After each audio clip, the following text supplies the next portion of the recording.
Hi friends, this is Vijaya from Vijaya Reddy handlooms. Welcome to my channel. చెప్పాం కదండి, Pochampally first time మన స్టోర్లో launch చేసాము అని చెప్పేసి. ఇది చూడండి, ఏంటి ఓల్డ్ కలర్ కట్టుకున్నాను అనుకుంటున్నా. ట్రెడిషనల్ కలర్ అండి, చాలా నచ్చింది నాకైతే ఈ కలరు. ఎంతన్నా ఓల్డ్ ఈజ్ గోల్డ్ అంటారు కదా, అలాగే ట్రెడిషనల్ ఆ లుక్కే వేరే ఉంటుంది. ఇది మంచి బ్లూకు రెడ్ కాంబినేషన్ అనమాట. ఆల్ ఓవర్ శారీ చాలా బాగా అనిపించింది. బ్లౌజ్ వచ్చేసరికి ప్లెయిన్ వస్తుంది, కానీ నేనైతే వేరే బ్లౌజ్ వేసేసుకున్నాను. తెలిసిందే కదా. అలా పళ్ళు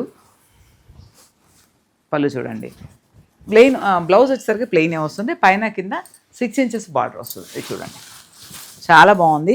పోచంపల్లిలో ఒక ప్లస్ ఏంటంటే, శారీ ఎంత నలిగినా సరే మనకు ఐరన్తో పని ఉండదు అనమాట. ఇలా అనగానే పోతుంది. డబుల్ ఇక్కత్ శారీస్ అండి ఇవన్నీ, సింగిల్ ఇక్కత్ కాదు, డబుల్ ఇక్కత్. చాలా లైట్ వెయిట్ ఉన్నాయి, చాలా కంఫర్ట్ ఉన్నాయి. ప్యూర్ హ్యాండ్లూమ్స్, ప్యూర్ పట్టు బై పట్టు, ఎటువంటి సిల్క్ మిక్సింగ్ ఉండదు. ఇవి కాస్ట్ వచ్చేసరికి మనకు 12,000 నుంచి 14,000 నుంచి స్టార్ట్ అవుతాయి. 18,000 వరకు ఉంటాయి. ఒక్కొక్క డిజైన్ అనమాట. 14,000 నుంచి స్టార్టింగ్ ఉంటాయి. కావాల్సిన వాళ్ళు ఇమీడియట్లీ కాంటాక్ట్ చేయండి. దీంట్లోనే ఇంకా మోర్ డిజైన్స్ ఉన్నాయి, చూపిస్తాను.